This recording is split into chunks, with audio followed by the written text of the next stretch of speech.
매일 수백만 개의 물건들이 우리 머리 위를 날아다니죠. 그런데 그중 일부는 숨겨진 위험을 안고 있을 수도 있습니다. 오늘 우리가 한번 깊이 파고들 자료는 IATA 공인교육센터의 항공위험물 취급 입문 일원인 과정 안내서인데요. 이걸 보면서 3만 피트 상공에서 우리 모두를 지켜주는 그 보이지 않는 규칙의 세계로 들어가 보겠습니다. 특히 항공 물류 분야에 계시거나 이쪽으로 커리어를 생각하신다면 정말 흥미로울 겁니다. 네, 맞습니다. 이게 단순히 뭐 자격증 따자 이런 공부가 아니거든요. 우리가 해외에서 주문한 스마트폰 배터리 있잖아요. 그런 아주 사소해 보이는 물건들이 어떻게 안전하게 운송되는지 그 기본 원칙을 이해하는 첫걸음이라고 할 수 있죠. 그야말로 항공 안전의 가장 기초가 되는 약속입니다. 듣고 보니 더 궁금해지는데요. 사실 위험물이라고 하면 뭔가 폭발물이나 독극물처럼 좀 거창한 것만 떠올리게 되잖아요. 왜 이렇게까지 세세한 규정이 필요한 건가요? 아주 좋은 질문입니다. 핵심은 상공의 환경이 지상하고는 완전히 다르다는 점에 있어요. 혹시 비행기 타시면 과자 봉지 빵빵하게 부풀어 오르는 거 보셨죠? 아, 네네, 알죠. 똑같은 원리입니다. 기압이 낮아지면서 내부 압력이 확 높아지는 거죠. 그래서 액체나 가스가 담긴 용기도 상공에서는 터지거나 셀 위험이 훨씬 커져요. 아, 그 과자 봉지 비유를 들으니까 바로 이해가 되네요. 그럼 우리가 평소에 쓰는 물건 중에도 위험물이 될 수 있는 게 있겠군요. 예를 들면 뭐 헤어스프레이 같은 거요? 정확합니다. 사실 우리가 흔히 쓰는 향수나 스프레이, 심지어 일부 화장품도요, 항공 운송 시에는 인화성 액체라는 위험물로 분류가 되거든요. 아, 정말요? 네, 알코올 함량이 높기 때문이죠. 지상에서는 아무 문제 없지만 기압과 온도가 막 급변하는 비행기 화물칸에서는 아주 작은 불씨 하나가 큰 사고로 이어질 수 있습니다. 그래서 이런 세세한 규정, 즉 DGR, Dangerous Goods Regulation이 존재하는 겁니다. 와, 생각보다 훨씬 복잡하네요. 그럼 이 방대하고 까다로운 규정들을 현업에 계신 분들은 어떻게 다 배우시는 거죠? 이걸 뭐 혼자 공부하기는 거의 불가능할 것 같은데요? 그래서 체계적인 교육이 꼭 필요한 거죠. 오늘 우리가 보는 이 이러닝 과정이 바로 그 역할을 하는 거고요. 그냥 무작정 외우는 게 아니고요. 먼저 이게 왜 위험물이지 하고 종류별로 분류하는 법을 배웁니다. 그 다음에는 어떻게 안전하게 포장해야 하는지, 그리고 마지막으로 누가 봐도 위험물인 걸 알 수 있게 라벨은 어떻게 붙이고 서류는 어떻게 준비하는지 이렇게 단계적으로 학습하게 됩니다. 아, 단계적으로요? 네, 이러닝이라 3개월 동안 원하는 시간에 반복해서 들을 수 있고 80% 이상만 수강하면 수료증도 나오고요. 좋습니다.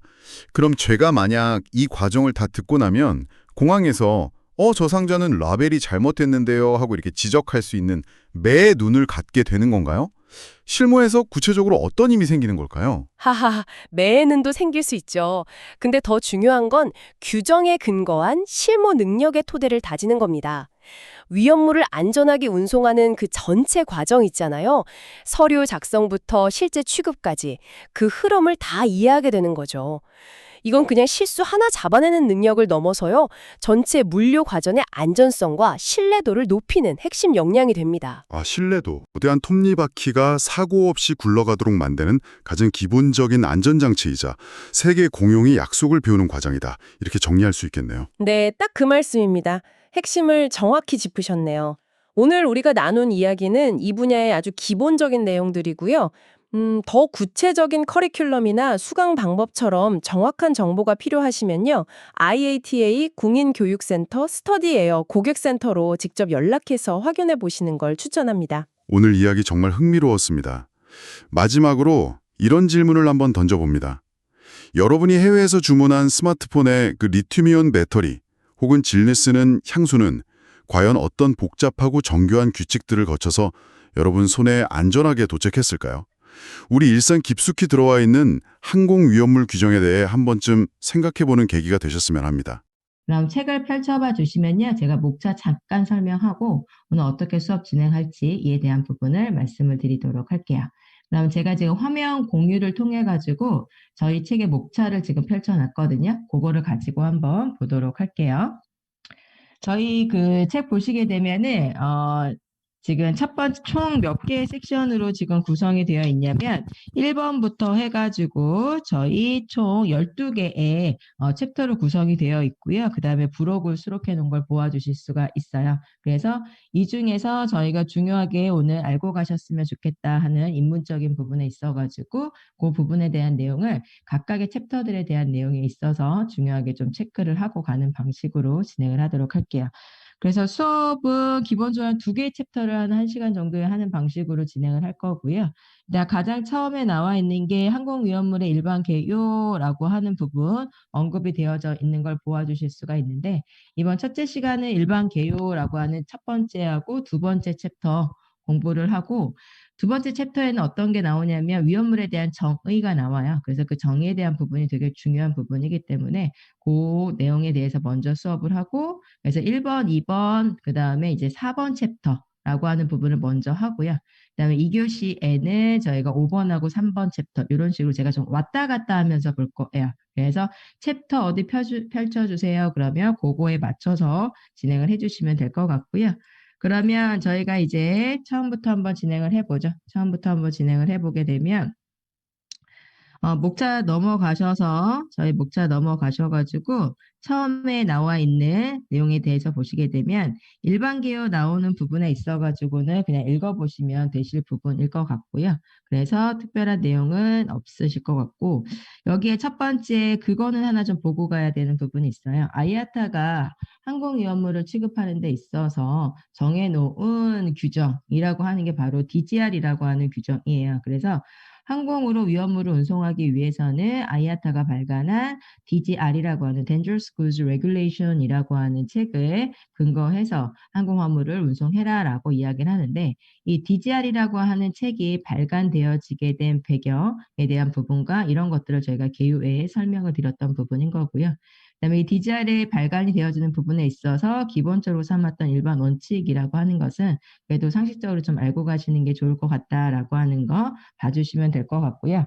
일단 가장 중요한 거는 뭐냐면 고유한 위험성을 가지고 있는 아이를 저희가 어떻게 하면 안전하게 운송할 수 있을까라고 하는 부분을 연구하고 만들어낸 규정이 바로 DGR이라고 하는 규정이게 되는 부분인 건데요. 그러면 이 DGR이라고 하는 책이 만들어질 때 삼았던 일반 원칙이다라고 하면 당연히 안전성에 대한 부분을 포커스를 맞춰가지고 규정집이 만들어졌을 거잖아요. 그러면 어떻게 하면 안전하게 운송할 수 있을까라고 하는 부분에 있어서 가장 중요한 거는 뭐냐라고 하면은 그 고유한 위험성을 가지고 있는 그러한 물질이나 제품들을 제가 안전하게 운송을 해야 되는 부분이니까 어떠한 위험성을 가지고 있는지에 대한 분류식별이 가장 중요한 부분이겠죠. 그래서 어떠한 위험성을 가지고 있는지 정확하게 이해를 하고 그런 아이들에 대해서 항공운송 시 접할 수 있는 외부 환경에 의해서 위험성이 쉽게 발현되지 않도록 제어할 수 있는 시스템으로 운송을 하시게 되면 그 사고라고 하는 부분에 있어서 최소화할 수 있는 그런 상황을 만들어낼 수가 있는 거잖아요. 그래서 뭐니 해도 중요한 부분은 뭐냐면 위험성에 대한 분류, 식별에 대한 부분 이런 게 되게 중요하다라고 하는 거 요거를 근거로 해서 DGR이라는 책이 만들어졌다 일반 원칙에 대한 첫 번째 항목을 보여주실 수가 있는 거고요.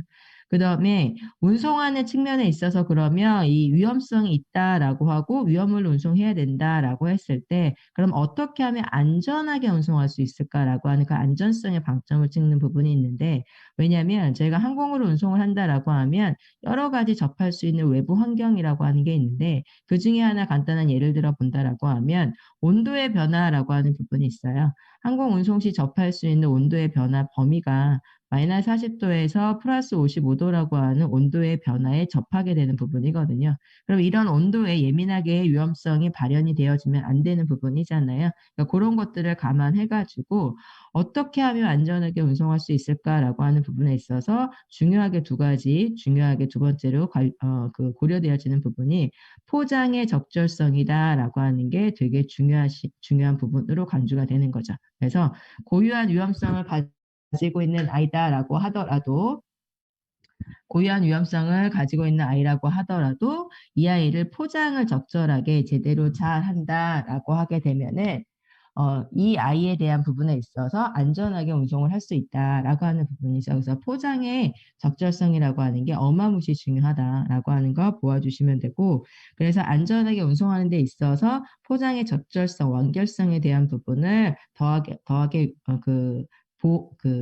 그런 부분을 규정을 준수하는 부분에 있어서 위험물 같은 경우에는요, 저희가 어떻게 포장을 해야 돼라고 하는 부분에 대한 포장 지침서가 별도로 위험물별로 설정이 되어 있다라고 봐주시면 돼요. 그래서 이 정해져 있는 포장 지침에 따라서 포장해서 운송한 아이들 같은 경우에는 그 고유한 위험성이 운송 과정 중에 접할 수 있는 외부 환경에 의해서 쉽게 위험성이 발현되지 않는다라고 하는 부분으로 연결시켜 줄 수가 있는 거죠. 그래서 저희가 위험물이 운송이 되어진다 그러면 준수해야 되는 포장 지침이라고 하는 부분이 언급되어져 있고요. 이 포장 지침이라고 하는 거 안에 어떻게 포장해, 어떤 용기에 담아, 얼마의 양을 담아라고 하는 식의 세부적인 데이터 내용이 들어갔다라고 하는 거고요.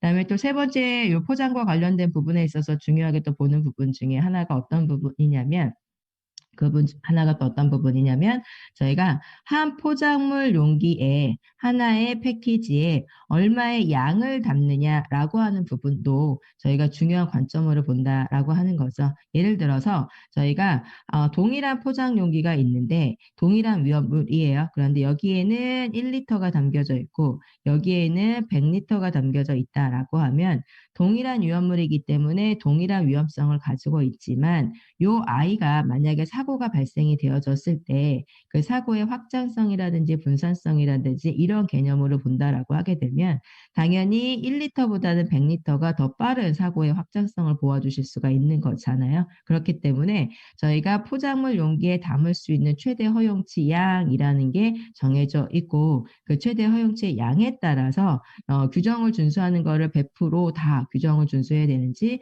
아니면 일부 규정을 또 예외를 둘 건지 등에 대한 부분이 좀 세부적으로 저희가 적용하는 부분에 있어서 나눠진다라고 하는 것도 보아주실 수가 있어요. 그래서 안전상의 이유로 포장물당 담을 수 있는 최대 허용치 양이라는 게 정해져 있고 그다음에 어떻게 포장해야 돼라고 하는 부분도 정해져 있고 그거에 따라서 화물기로만 가야 돼 아니면 여객기로도 갈 수 있어라고 하는 부분이고요. 그다음에 한 포장 용기에 담겨져 있는 양이 되게 적다, 미량이다, 소량이다라고 하게 될 경우에는 일반적인 것보다는 좀 적게 담겨져 있으니까 사고 발생 시 사고의 확장성이 현저하게 떨어지는 부분이기 때문에 이런 부분에 있어서는 규정을 적용함에 있어서 일부 예외를 또 두고 있다. 뭐 이런 식으로 내용을 보아주시면 될 것 같아요. 그래서 이 포장의 적절성과 패키지상 담아야 되는 양에 대한 제한치가 또 중요하게 다뤄진다라고 하는 것을 보아주실 수가 있는 부분이겠죠.